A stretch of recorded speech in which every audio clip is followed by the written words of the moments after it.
Hello, my name's Paige, and my sister watched me bleed, stood right there, arms crossed, while her husband kept swinging at me. Not out of fear, not by mistake, because I said no. To signing a loan. That's all it took to turn family into witnesses, silence into betrayal. They told me I was dramatic, said I was ruining everything. But I wasn't the one forging signatures. I wasn't the one parking outside someone's apartment at night. They called it a dream. I called it survival. So tell me, how far would your own blood go when you stop saying yes? And if they came for your peace, would anyone believe you? The drive home from base was quiet. No podcasts, no music, just the low hum of my tires against the asphalt and the occasional gust of wind rattling the windshield. I liked that kind of silence. It gave my mind space to settle, to sort the static that built up after long days. I pulled into my apartment complex just as the sun dipped beneath the tree line, casting long shadows across the parking lot. Fall in Austin had a strange rhythm, mornings brisk enough for a jacket, evenings warm enough to forget it at home. My bones felt it, though, especially my shoulder, the one I'd torn during a medevac drill years ago. It flared up every October like clockwork. Inside, I dropped my keys into the bowl by the door, kicked off my boots, and stood still for a moment. Just breathing. The quiet was mine. The space was mine. No sandstorms. No thudding rotor blades. No one needing blood types or morphine or a steady hand. Just me, four walls, and the kind of peace I never quite trusted, but always craved. I changed into an old army tee, tied my hair back, and started prepping dinner. Grilled chicken, steamed broccoli, jasmine rice. Simple, balanced, predictable, like everything I'd built in the years since coming home. The knock on the door wasn't loud, but it was firm. I wasn't expecting anyone. I checked the peephole and felt my gut tighten. Isolde, and behind her, Dexter. I opened the door with a practiced calm. "Hey," I said, stepping aside. Isolde smiled wide, holding up a bottle of Cabernet like it was a peace treaty. "We were in the neighborhood. Thought we'd surprise you." That was her line. Always in the neighborhood, always just dropping by, like this wasn't a city with 500,000 people and 20 miles of traffic between our lives. Dexter gave me his version of polite. Chin lifted, eyes scanning. "Place looks nice," he said, stepping in without waiting for an invitation. I nodded, closed the door, and led them to the kitchen. Isolde set the wine down on the counter like it belonged there, already talking about some new boutique she'd visited, some yoga retreat she wanted to try. Her voice was sugar-laced, but I felt the strain behind it. Like she was performing for someone, maybe even herself. I poured wine for them and water for myself, sat across from them at the small dining table, letting them settle in. Isolde reached into her purse and pulled out a thick brochure, glossy, heavy stock. "We've found something," she said, sliding it toward me. "It's incredible." I flipped it open. A 100-acre ranch just outside Fredericksburg. White fences, rolling hills, a renovated barn turned wedding venue. It looked like something from a Hallmark movie. "We've been dreaming about this," she said, fingers tapping the photo of the main house. "It's our legacy. We could build something real here. And with your name on the loan application, the bank would approve it in a heartbeat." I blinked. "Wait, you want me to sign as a guarantor?" Dexter leaned forward. "Not just that. You'd be part of it. We'd all benefit." My chest tightened, but I kept my voice level. "That's a $1.2 million mortgage." Isolde smiled wider. "But with your record, your credit score, your career, it's just paperwork. We'll handle the rest." I stared at them. I thought about the years I'd spent scraping myself together, building a life that didn't depend on anyone else. And now they were here, turning that independence into a bargaining chip. "I appreciate the idea," I said carefully. "But that's a big commitment. I need to think about it." Dexter's jaw twitched. "It's not like we're asking you to pay it off. Just back us up." Isolde's smile flickered, just a crack. She placed her wine glass down, harder than necessary. The sound echoed. A shift. Small, but unmistakable. The conversation stumbled after that. We talked about nothing for another 10 minutes. Weather, Austin traffic, an old friend from high school, but the air had gone stale. Isolde's voice had lost its lilt. Dexter was glued to his phone. They left without finishing their drinks. I didn't walk them out. I stood at the kitchen sink, rinsing the glasses. The brochure sat on the table, its glossy cover now spotted with condensation from the wine. I dried my hands, picked it up, and stared at the numbers again. 1.2 million. Paige Voss. U.S. Army. Reliable. Steady. The sister who always said yes. But not this time. As I rinsed the glasses they left behind, I realized they hadn't come to visit. They'd come to collect. I wiped the counter slowly, letting the residue from their wine glasses evaporate with the rest of my nerves. The room still held their scent, a blend of overly sweet perfume and some cologne that always struck me as trying too hard. I stood for a while, staring out my kitchen window, watching nothing in particular. The brochure was still on the table, untouched since I set it down hours ago. I didn't need to open it again. The images were already imprinted, not just on the page, but in the back of my mind. It was Wednesday. Midweek always brought a heavier pace at the base, and the distraction was a small relief. I'd been reviewing simulation results from new medics, their reports scattered across my desk like a controlled mess, my preferred kind. I was highlighting a section on field tourniquet procedures when my phone buzzed. I reached for it without much thought, expecting a logistics update. It was from Isolde. No message, just a photo. The image was familiar. Two little girls in oversized military jackets, one with her cap turned backward, the other missing a front tooth. We were leaning against our dad's old Jeep, grinning like the world would never touch us. Underneath, the caption read, "Guess we're not teammates anymore." I didn't laugh. I didn't cry either.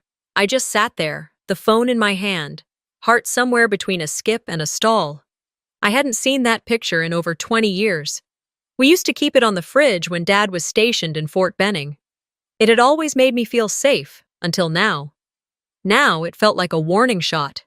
She knew exactly what she was doing. That message wasn't nostalgia. It was guilt, wrapped in a memory we both used to treasure. And that hurt more than I expected. I set the phone face down and returned to the reports, but the page blurred. I was reading words I knew by heart, but couldn't recall the meaning. 2 days passed. I stayed busy, filled my hours with instruction drills and paperwork. When I got home Friday evening, I found a box at my door. No label, no note at first glance. Inside was a handbag. Designer. Not just expensive, obscene. The kind you see influencers show off in filtered lighting with captions about self-love and success. Tucked inside the purse's zipper was a small folded card. For the sister who always carries us. Now let us carry you. I held that card like it might burn me. The words, clever, calculated. There was no love in them, just leverage. I placed the bag on the kitchen counter and stared at it like it was a ticking bomb. Isolde didn't do gestures without angles. She'd never had that kind of warmth in her. Every kindness was an investment. Every compliment, a setup. The next morning, I texted Camber. We hadn't caught up in weeks. Too long. She replied almost immediately, told me to meet her at our usual coffee spot. It was a small place on the east side, the kind where regulars never needed to give their names, and the servers remembered how you took your coffee after the second visit. I liked it because no one cared who I was there, just a woman with a caffeine habit and a lot on her mind. Camber slid into the booth across from me, sunglasses perched on her head, phone already silenced. She took one look at me and said, "Let me guess. Isolde's playing the sentiment card." I raised an eyebrow. "How'd you know?" "She did it to her ex-husband before the divorce papers landed," she replied, shaking a sugar packet. Memory bombs and expensive distractions. Classic Isolde. I told her about the photo. Then the handbag. She listened carefully, sipping her coffee with that narrowed expression she got when she was putting pieces together. "She's not giving you a gift," she said finally. "She's buying a receipt." I let that sit for a beat. Part of me wants to believe it's not that deep, that she's just trying. Camber didn't flinch.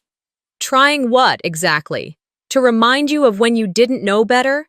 To make you feel like you owe her something because she showed up in your life again? I don't want this to blow up, I admitted. I just want peace. That's the thing about people like your sister, Camber said, leaning back. They don't want peace. They want position. And when you stop playing along, they call you selfish. The words stung because they were true, and deep down, I had known that for a while. That night, I sat in bed with the lights off, scrolling mindlessly through messages. Nothing new. Just the usual work updates and a group thread with a few old army buddies who mostly shared dog memes and weekend plans. Then, at 11:42 p.m., another message came through from Isolde. Another photo. This time it was me in uniform, standing proudly at my commissioning ceremony, shaking hands with our commanding officer. Isolde had her arm looped through mine, her smile beaming. I remembered that day vividly. I'd worked years to get there. She'd flown in that morning, left before the reception even started. The caption this time: I was there for your big day, but I guess dreams only go one way. No greeting, no follow-up, just that. I stared at the screen, my thumb hovering over the keyboard. I typed out 3 different replies, deleted each one. There was nothing to say that wouldn't be used against me later. That was the trick with people like her. They collected your words, your silence, your history, and turned them into weapons when the time was right. I turned the phone off, placed it on the nightstand face down, and lay back in the dark. What she didn't know is that her memories weren't the only ones I kept, and not all of them were sweet. I hadn't seen that handwriting in years, but it stopped me cold the second I spotted it. The same slant in the loops, the way the letters curled too neatly at the end of each line. It was Isolde's. She used to write our grocery lists like she was penning a wedding invitation. Perfect cursive, flourished loops, even if it was just for eggs and milk. I stared at the note.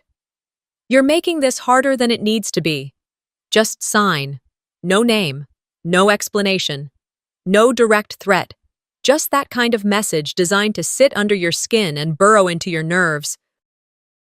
I held the paper for another minute before folding it, slipping it between 2 folders in my kitchen drawer labeled Utilities and Tax Receipts. I couldn't sleep that night. I laid on my back, staring at the ceiling, the shadows from the window blinds cutting across the walls like bars. My shoulder ached, a familiar pain that came and went, like a whisper from the past.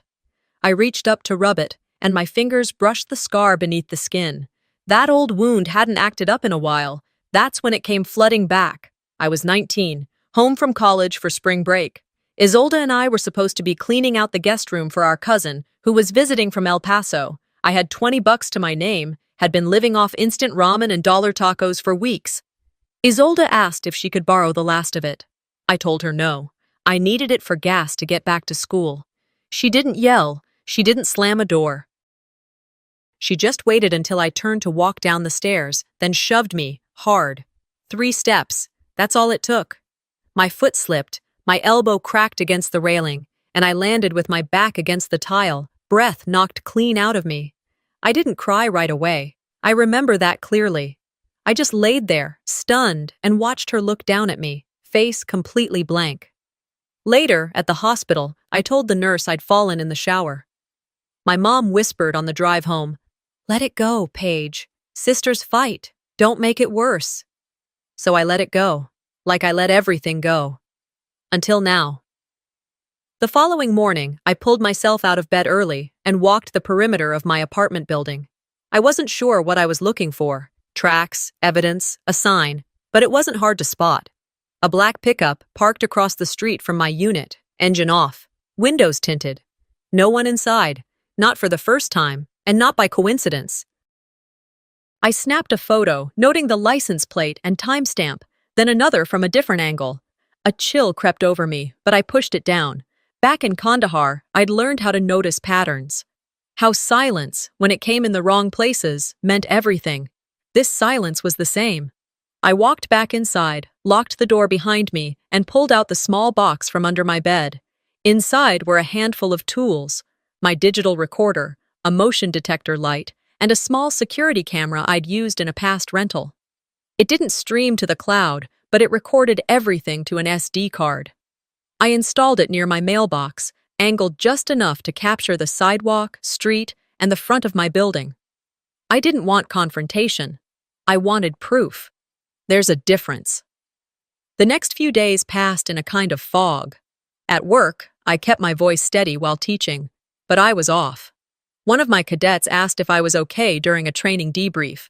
I told him I was just tired. He nodded and didn't ask again, but I knew he saw it, the extra edge in my tone, the way I double-checked the exits more often than usual. Back at home, I began keeping a small notebook. Nothing dramatic, just notes, times, details. Truck was back at 8:14 p.m., left by 9:06. Headlights didn't turn on until it pulled out. No driver visible. On Thursday, I took a longer route home from base, drove past my own street twice before looping back in, just to see if I was being followed. I wasn't, but the truck was already there, parked in the same spot. That night, I didn't turn on any lights. I moved through the apartment in the dark, lit only by the flicker of the television.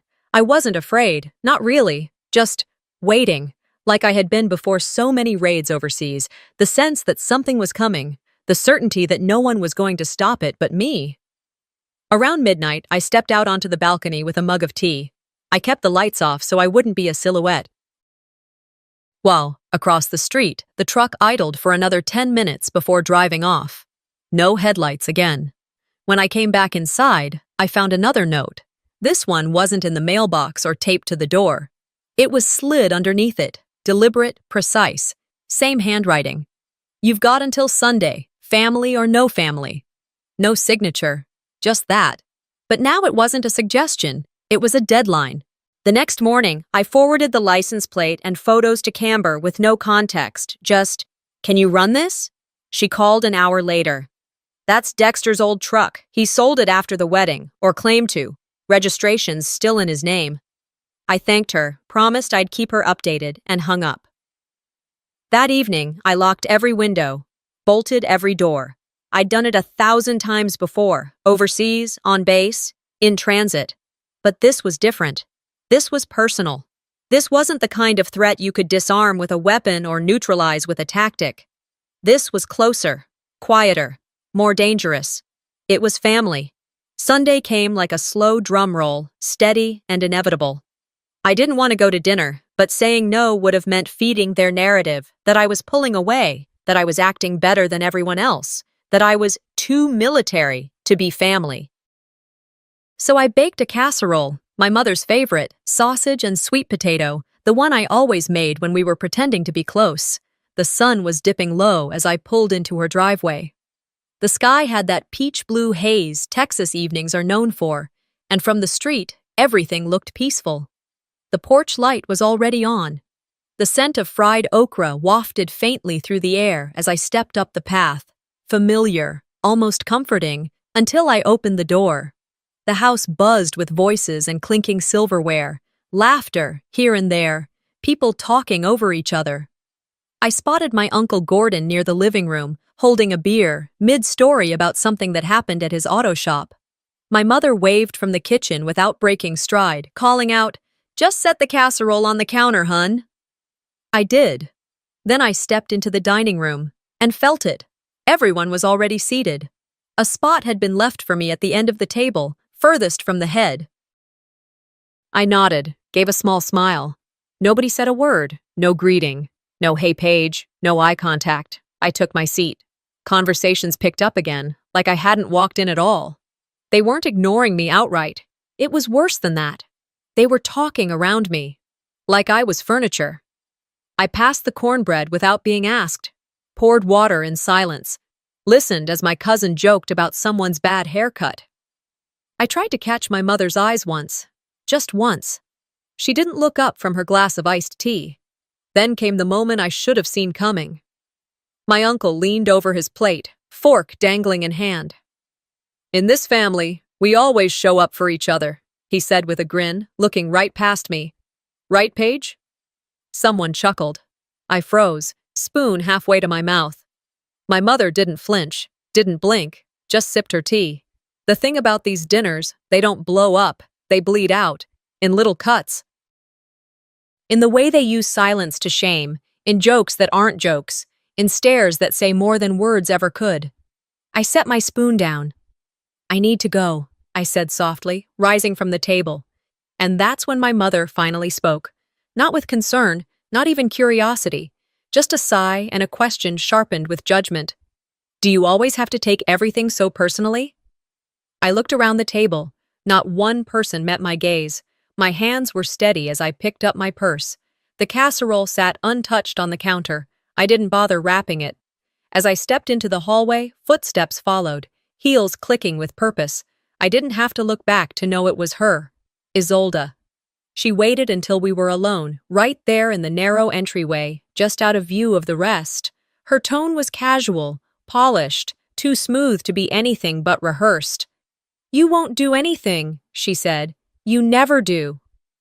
That line. I'd heard it before.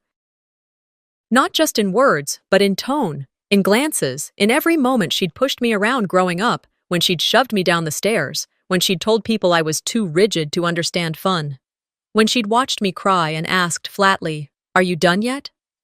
Back then, she was right. I never did anything. I let it slide. I kept peace. I told myself family came first. But this time, something in me shifted. Not rage, not fear, just certainty. I met her gaze, said nothing, held it long enough for her to look away first. Then I opened the door, stepped outside, and closed it behind me without a word. The night air hit like a slap. I got into my car, sat still for a moment, and let the engine hum beneath my hands. I didn't turn the radio on, just drove, letting the rhythm of the tires fill the silence. Halfway down the highway, my phone buzzed on the passenger seat. A text from Isolde. "Family means sometimes doing things you don't want to do." I didn't read the rest. I deleted it. By the time I pulled into my apartment complex, the sky was full dark. My security light flickered as I parked. I grabbed the tote bag from the back seat, the one I kept all the documents in, and carried it inside. I set the bag on the dining table, made myself a cup of tea, sat down with the property brochure she'd handed me days ago. I flipped it open. The ranch, the pasture, the white fences. I circled the address with a red pen, not to highlight it, but to mark it like a target. Then, in the margin, I wrote, "This isn't my dream. It never was." I slid the paper into a manila folder, labeled it, "Evidence, in case." Not for drama, not for revenge, for protection. They said I never do anything. This time, I did something they didn't see coming. I woke up to thunder rolling low in the distance, the kind of sound that lingered, thick and stretched, like the sky itself was warning me. Rain hadn't started yet, but the air outside my apartment was heavy with the smell of it. It was the middle of the week, and I should have been thinking about the training modules I had to finalize for Friday's medic refresher, but my mind was stuck on one thing: the folder sitting on my kitchen table, and the note I'd slid into it 2 nights ago. I had told myself I was done. That writing those words, "This isn't my dream," was the end of it. But endings don't always stay endings, especially not in families like mine, where silence is currency and loyalty is a weapon. I texted Camber and asked if she had a window that afternoon. She replied instantly, 2:30, legal aid office, bring everything. By noon, I'd gathered every document I had. The property brochure, the printout of the email Isolde had sent titled Joint Opportunity, the photo of the black truck with Dexter's plates, the note with her handwriting, every little piece that had made my skin crawl over the past 3 weeks. I tucked them all into the folder marked Evidence, in case, and zipped it into my work tote. Before I left, I stood in front of the bathroom mirror, pulled my hair into a low bun, and looked myself straight in the eye. I'd faced gunfire in places where help was a 40-minute helicopter ride away. I'd held lives in my hands. I wasn't about to back down from a woman who thought manipulation passed for love. By the time I arrived, the rain had started in sheets, tapping hard against the windshield as I parked. I ran inside, damp but not drenched, and found Camber waiting at the back table, already flipping through her tablet. She looked up and raised an eyebrow. "You brought the war bag. Good." I pulled out the folder and set it down. You might want coffee first." 10 minutes later, she had gone through half of it. When she reached the forged loan application, she stilled. "Paige, this is felony territory." I nodded once, jaw clenched. "I didn't sign it." "And they submitted it under your name?" "Yes. I got a courtesy notification from the bank this morning. Said they were pre-processing because my co-borrowers had confirmed the first stage of paperwork. I never saw the original. Only this copy." She held up the page. "This signature, it's close, but it's not yours." "I haven't signed anything for her since 2011, I said, voice flat. Camber sat back in her chair and folded her arms. "They're escalating. I told you they would." I stared at her, not blinking. "So what's next?" "We open a case file. We start documenting everything officially, and we protect your finances immediately. You need to alert the bank, freeze co-signing permissions, and file a fraud report." I exhaled, slow and steady. My hands didn't tremble. Not anymore. Camber pulled out a new folder and began labeling tabs. "You've been trained to patch wounds, Paige. I get that. But it's time to stop letting them make new ones. This isn't just messy, it's criminal." As I sat across from her, I realized something I hadn't allowed myself to admit. I'd always assumed that if this ever got ugly, my role was to manage the fallout, to absorb it until things settled. But this wasn't about keeping peace anymore. It was about refusing to be collateral damage. Back home, I placed the new folder beside the old one on my desk. 2 volumes now. Truth, backed by proof. My phone buzzed on the counter. Voicemail. I played it on speaker as I sorted documents. "Hey, it's me." Isolde's voice was soft, overly sweet, her Sunday brunch tone. "I just don't get why you're making this so hard. We're trying to build something, and you always used to just go along with things. I mean, come on, Paige. You've always been the reliable one. Don't ruin that." I stopped what I was doing and hit delete. No saving this one. No more folders for family guilt. That evening, I lit a candle in the living room, not for ambiance, but for focus. My therapist once told me fire helped some people process anger in a way nothing else could. I wasn't trying to be symbolic. I just needed something to steady my breathing. I opened my notebook, the one labeled Safety and Strategy, and flipped to a fresh page. At the top, I wrote, "Silence doesn't mean agreement." Then, "I will no longer let family weaponize memory. I will not be guilted into jeopardizing my career, housing, or financial security. I will not excuse behavior because it's wrapped in bloodlines. I will protect my peace like I protect my rank. I am allowed to say no, without apology, without explanation." Somewhere in the building, thunder cracked and the power flickered, then returned. I kept writing. At the bottom of the page, I penned one final line. "The next time they cross the line, I won't stand there bleeding." I folded the page once, slid it into the front of the binder. Then I closed it gently, laid my hand on top, and let the weight of it ground me. The line had been drawn, and I wasn't moving it for anyone. I drew my line, and of course, they trampled it. The sound of my own voice echoed faintly in my ears. I won't stand there bleeding. But that night, I'd come to learn how quickly promises could be tested. It was Friday evening, and the apartment felt unusually quiet, like the stillness before a thunderclap. The rain had started earlier, soft and slow, tapping against the windows like an anxious visitor. I moved through my nightly routine deliberately, grounding myself in the familiar tea kettle on, laptop open, locks checked, twice. I was reviewing my folder one more time, adding a few sticky notes to timelines and cross-referencing voicemail timestamps, when my phone buzzed on the table. No contact name, just a local number I didn't recognize. I answered on instinct. There was a pause, then a man's voice, low and thick with arrogance. "You'll want to open the door when we come. Don't make this ugly." Click. I stared at the phone in my hand, heart kicking against my ribs like it wanted out. The line had gone dead. No message, no follow-up. Just that. I stood there in the kitchen, teacup still warm in my other hand, steam curling past my face. I set it down slowly, walked over to the window, and peeked through the blinds. There it was. That black truck again, Same spot across the street. Headlights off. Engine running. My body moved before my mind could catch up. I grabbed my phone, dialed Camber. It rang 3 times, then voicemail. I didn't leave a message. Instead, I activated the emergency alert code we'd set up together, a message pre-written to send to both her and base security. It read, "Code red. Home. Immediate." Then I backed away from the window. The first knock wasn't a knock. It was a hit. Heavy, full-bodied, a shoulder or boot slamming into wood. My front door groaned on its hinges, then another, louder. I grabbed the landline, dialed the base MP dispatch, but before the first ring could finish, the doorframe cracked. He was inside.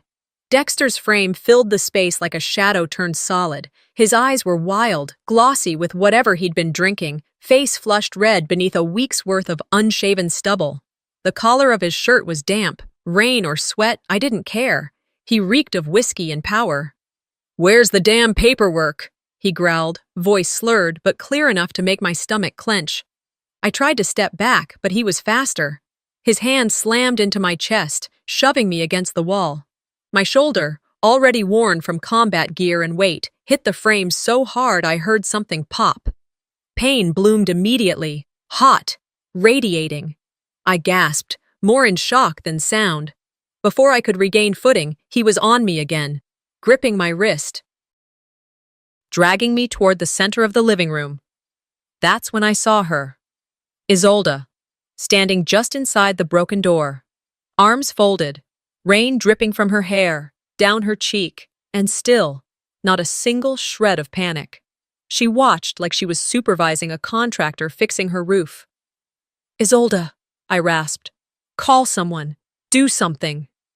She tilted her head slightly, and with the same cold cadence she'd used since we were kids, she said, "You should have signed." My vision blurred, not from tears, from fury. I twisted out of Dexter's grip, lunged for the lamp on the side table, and swung. The base cracked against his forearm. He cursed, grabbed me by the waist, and slammed me down onto the hardwood. My ribs took the brunt. I heard the thud of bone against wood. The impact rattled my teeth. He straddled me, yelling something about betrayal, about family, about how "you made us do this." I reached blindly, hand connecting with my phone, still on the floor from earlier. I didn't have time to unlock it, but I didn't need to. My other hand found the emergency button, part of my personal security system issued by base protocol for high-risk officers. I pressed it twice. A silent beacon went off, alerting base MPs with my coordinates and status. Dexter didn't notice. He was too busy tearing the file folder open, papers scattering like leaves in the wind. Evidence fluttered across the floor. Pages I'd spent weeks organizing. My blood was on some of them now. "You picked the wrong soldier," I whispered, voice cracked, barely audible. He paused. Not in fear. He didn't believe I had backup. Just long enough for me to crawl out from under him, dragging my injured leg. I reached for the hallway. The panic button had done its job, but I needed to survive until help arrived. He lunged after me again, but this time I was ready. I kicked back with everything I had. My boot caught him square in the shin. He fell sideways, knocking over the coat rack. Sirens, faint but growing louder. Dexter froze. Isolde took a step back. "They're coming," I said, not to him, but to myself. He pulled her by the arm, yanked her toward the door. They slipped out into the rain like ghosts abandoning a failed haunt. The door hung crooked, barely clinging to the frame. I staggered to my feet, blood warm against my temple, breath coming in shudders. My vision danced at the edges, but I forced myself toward the folder, what remained of it, and clutched it to my chest. Then I made it to the porch. Headlights flashed in the mist. 2 military police vehicles pulled up fast, tires hissing against wet pavement. One of the officers jumped out before the car fully stopped, radio in one hand, eyes locked on me. I raised a trembling hand to salute. "Captain Voss?" he called out, already moving toward me. "Yes," I croaked. "They were here." I handed him the bloodied folder. He took it like it held a detonator, nodding toward his partner. "We've got a situation," he said into his mic. and it's going federal. The courtroom didn't scare me. I'd been in places where rockets fell without warning, where medics had to work by flashlight and adrenaline. But betrayal in daylight, betrayal in the presence of the law, the truth, and the people who were supposed to protect you, that cut differently, more surgically.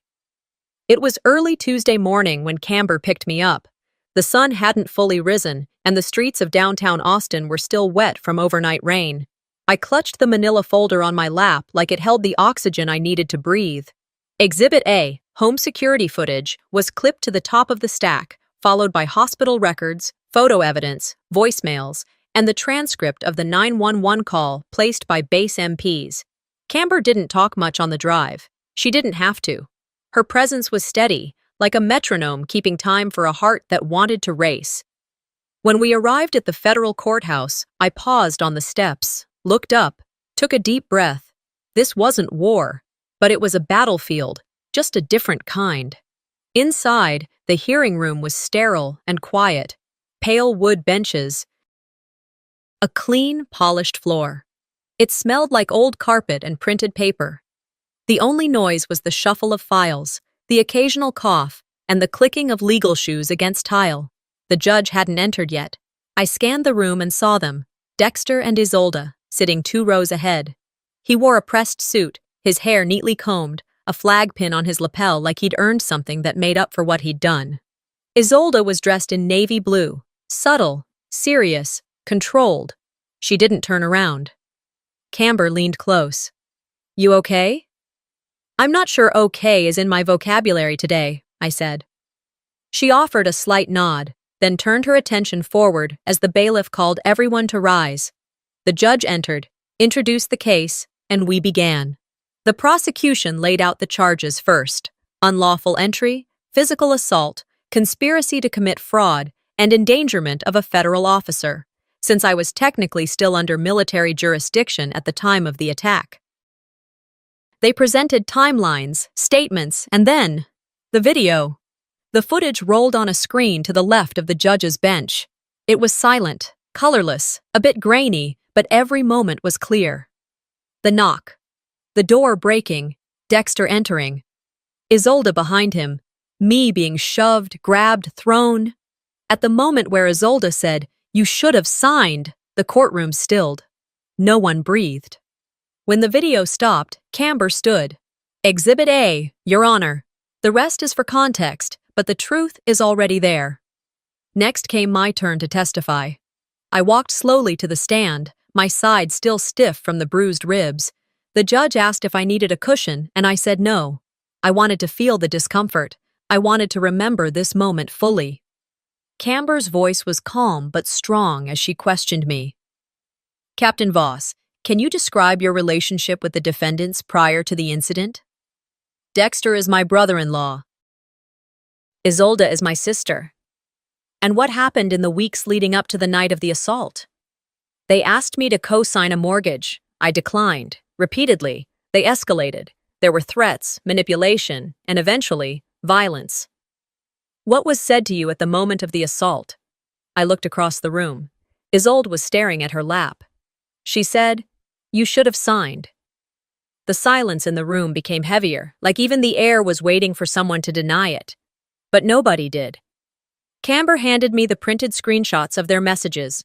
"Were these sent to you by either defendant?" "Yes." "Do you believe they intended to intimidate you into signing against your will?" I didn't hesitate. "Yes." Camber nodded. No further questions. The defense attorney, a man named Brackett, stood. His suit was expensive, but his tone was cheap. "Captain Voss, is it true that your sister has always supported your military career? She's attended 2 events in 20 years. "I don't call that support," he smirked. "And you've had a complicated relationship with her, haven't you?" "No," I said. "She's had a complicated relationship with boundaries." A murmur passed through the room. Brackett turned to the judge. "We'd like to call Dexter Vaughn to the stand." Dexter approached like a man auditioning for sainthood. Slow steps, humble shoulders. He swore on the Bible, sat down, and launched into a speech about PTSD, stress, the weight of being a discharged Marine, and how emotions got the better of me. He even pulled out a framed certificate of service and placed it gently on the table before him. Camber leaned over to me. That medal he's wearing? It's not his. My jaw clenched. Can you prove it? She nodded, already texting someone. Give me 5 minutes. Sure enough, when cross-examined, Camber produced official military service records. No such award had ever been given to Dexter Vaughn. The judge narrowed his eyes.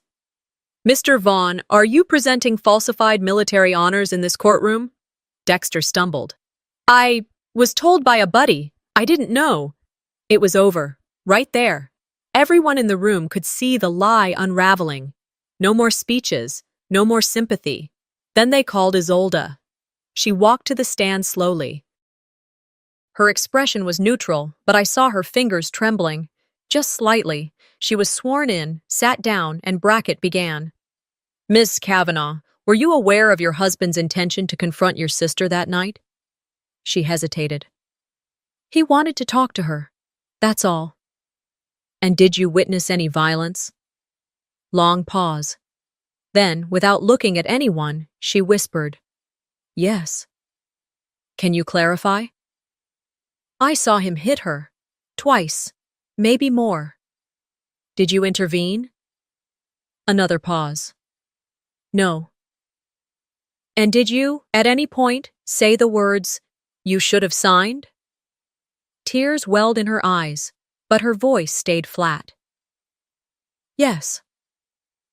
It was quiet for so long afterward that I could hear the judge shifting in his chair. I didn't look at her. Not once. Not even when she stepped down, her shoulders curled like the weight of her lies had finally caught up. After both sides made closing statements, the judge called a recess for deliberation. Outside, in the hallway, Camber leaned against the wall beside me.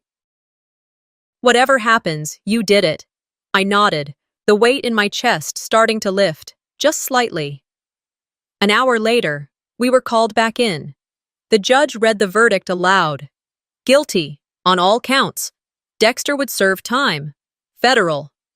Isolde, while spared prison due to her cooperation, was barred from contacting me indefinitely and would be civilly liable for damages. I didn't smile. I didn't cry. I just exhaled for the first time in weeks, because sometimes justice doesn't feel like victory, it just feels like finally being heard. The court delivered justice, but healing was mine to finish alone. The morning after the verdict, I sat in my car outside the courthouse long after the parking lot had emptied. The adrenaline was gone. My ribs still ached, though the bruises were fading. I kept replaying the last words the judge spoke, each one echoing like a slow drumbeat. Guilty on all counts. But that wasn't what lingered. What stuck with me was Isolde's voice when she finally broke on the stand. Not the tears, those didn't move me, but the moment her voice trembled as she admitted, We just wanted the land. That was it. Not a plea for forgiveness, not an apology, just a sentence that reduced everything. Our childhood, our bond, my broken bones, into one shallow motive. I didn't go straight home. Instead, I drove to the park off Manor Road where Dad used to take us when we were little. The swing set had been replaced, the benches repainted, but the hill at the back was still there. I parked facing it and watched the wind move through the trees. For the first time in weeks, I let myself cry. Not the kind that builds into sobs, just a steady, quiet release that ran from my eyes without asking for attention. Later that afternoon, Camber called. They're preparing formal documentation, she said. Dexter will be transferred by week's end. Isolde's civil penalties are being calculated now. She'll be served by next month. Thanks, I replied, voice rough from the emotion I hadn't quite shaken. You sure you don't want to make a statement to the press? No, I said. Let the footage speak for itself. We hung up. I sat in the silence for a while longer before starting the engine and driving home. The apartment still smelled faintly of antiseptic and lemon oil, left over from the base MP's sweep. They'd documented everything, cataloged every drop of blood, every broken frame, every word scribbled in the margins of the evidence I handed over. But what no one cataloged, what no report would reflect, was the silence. The silence of people who should have called, the silence of family members who hadn't reached out, the silence from my mother, who never once asked if I was okay. That was the loudest sound in my life now. The following week, I returned to base, not because I had to, because I needed to. Teaching young medics how to keep their heads in chaos reminded me of who I was before all this. It tethered me back to something steadier than trauma. In class, I didn't mention what happened. They knew, most of them had seen the internal notice, but they respected the boundary I set with a simple nod. I was grateful for that. One afternoon, I came home to find a letter in the mail, not from court, not from a lawyer, from Isolde. Typed. 1 page. I hope you're doing well. I've started therapy. I know that doesn't undo what happened. I don't expect anything from you. Just wanted to say, I'm trying to be better, for real this time. There was no return address, no signature at the bottom. I read it twice, then folded it neatly and placed it in the back of my binder. Not under evidence, not under legal, just behind everything. I didn't write back, but I didn't throw it away. Some days passed. A few people who hadn't spoken to me during the trial reached out with half-hearted checking-in messages. I responded politely, but I didn't open that door again. Then came the email from Fort Sam Houston. They were holding a closed conference on domestic abuse within military families. One of the organizers, a former colleague, had submitted my name. They wanted me to speak. At first, I hesitated. Speaking publicly meant stepping out of the quiet I'd fought so hard to reclaim. But then I remembered that there were women like me still trying to survive in silence, and silence was what let it grow. The day of the event, I wore my uniform, the same one that had blood on it not long ago, now cleaned, pressed, restored. As I stood at the podium, lights dimmed and faces faded into shadow, I took a breath and began. I'm not here to retell the pain. I'm here to tell the truth that follows it. I walked them through my story, not the courtroom version, the real one, the manipulation that looked like love, the guilt that wore my sister's voice, the silence that nearly swallowed me, and then the sentence that anchored the entire room. Blood doesn't make you safe. History doesn't make you obligated. I let the words land. No explanation. No softening. When I stepped down, people didn't clap right away. They stood, quiet, respectful. A few were crying. One woman touched my arm as I passed, whispering, "You spoke for all of us." That night, I drove home without music, just the hum of tires and the thrum of rain against the windshield. When I got home, I made tea, opened the back door, and let the night air settle around me. I had survived war. I had survived family. But now I was surviving something harder, my own life, on my terms. The court had done its part. Now it was my turn to rebuild. The court delivered justice, but healing was mine to finish alone. That truth echoed through the quiet moments that came afterward, not the ones during the trial, but the strange, open days that followed. The kind where people didn't know whether to ask how you were doing or avoid the topic altogether. When the damage was already done and there were no more facts to present, only silence to live in. The headlines faded within weeks. What had once been whispers around base housing, side glances at the PX, or half-sentences exchanged in break rooms simply disappeared. The court had ruled. Dexter was sentenced to 8 years in federal prison, stripped of any remaining military recognition, his name quietly removed from veteran rosters. No ceremony, no protest, just a quiet erasure. Isolde vanished from family events. From what I heard through secondhand mentions, she and Dexter divorced quietly. No messy proceedings, just signatures, boxes, and a moving truck that pulled away before dawn. She left town, maybe the state. I didn't ask where. I didn't need to know. What I did need to know, what I worked to reclaim, was myself. Most mornings, I returned to the base. My classroom became the place I could breathe again. Training young medics gave me a sense of structure, of worth. They didn't know my story, not most of them, and I preferred it that way. Let them learn from the curriculum, not from my scars, but I changed how I taught. I added a few new sections, lessons about handling high-pressure situations not just on the battlefield, but at home. I started incorporating psychological response strategies, adding guest speakers from the behavioral health unit. One cadet asked if we were broadening the course to include life after the uniform. I told him without flinching, "We'd be failing you if we didn't." Camber and I met for lunch every couple of weeks, just like we used to before everything went sideways. One afternoon at a diner tucked between a laundromat and a church, she asked me, "Do you feel lighter now?" I stirred cream into my coffee, thought for a second. "Not lighter, just less tangled." She raised her cup. "To lines in ink." We clinked glasses. A few days later, I received an envelope in my mailbox, not the legal kind, but an official invitation.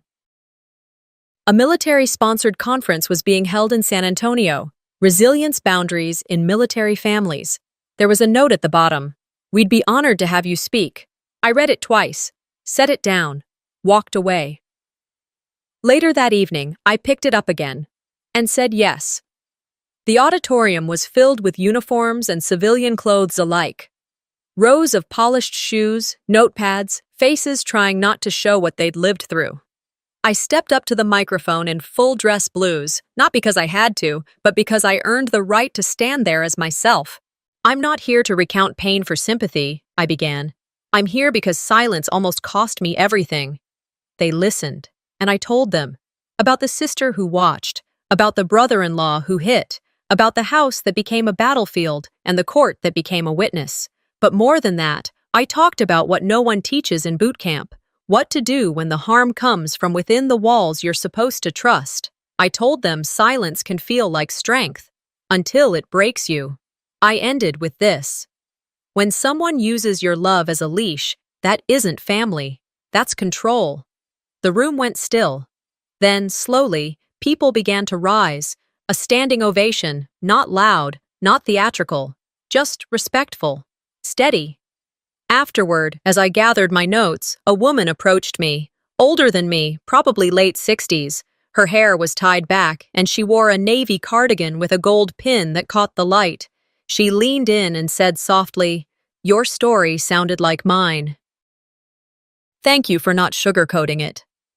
I looked her in the eye and said, "Thank you for surviving it." I drove home with the windows down. The spring air in Austin had finally turned warm without being heavy. On the way, I passed by a little flower shop I used to visit and pulled over, bought a small bundle of daisies, not for anyone else, just for my own table. Later that night, after dinner, I checked my inbox. Buried between confirmation emails and work updates, I found a message from Isolde. Just a few lines. "I hope you're doing well. I'm in therapy now. I don't expect a reply. I just wanted you to know." I didn't delete it. I didn't respond either. It stayed there, unread but not unseen. Some wounds don't need to be reopened, but they also don't need to be erased. On Sunday evening, I went for a walk, the kind where you don't measure distance, just time. The streets were quiet, the sun beginning its descent behind the rooftops. I didn't feel triumphant. I didn't feel healed, but I felt steady. My body had mostly recovered. The bruises had faded, the hairline fracture in my cheek had mended. But the things that broke deeper, the trust, the memory, the illusion of safety and family, those were still under repair, and maybe always would be. I passed a small park, watched two sisters playing tag under the trees. One stumbled, and the other caught her hand before she fell. I smiled, not because it reminded me of anything I had, but because it reminded me of what was possible. When I got home, I made tea and opened the windows. The air carried no tension, no dread, just space. Justice gave me peace. But I gave myself freedom. Some wounds don't leave visible scars, but they change how we love, how we trust, and how we protect ourselves. If you've ever had to choose between keeping the peace or keeping yourself safe, you know exactly what this story feels like. So let me ask you, what would you do if the people who claim to love you crossed every line you drew? Share your thoughts in the comments. I read every one. And if you found this story powerful, don't forget to subscribe. There are more stories like this, raw, real, and unforgettable, coming your way.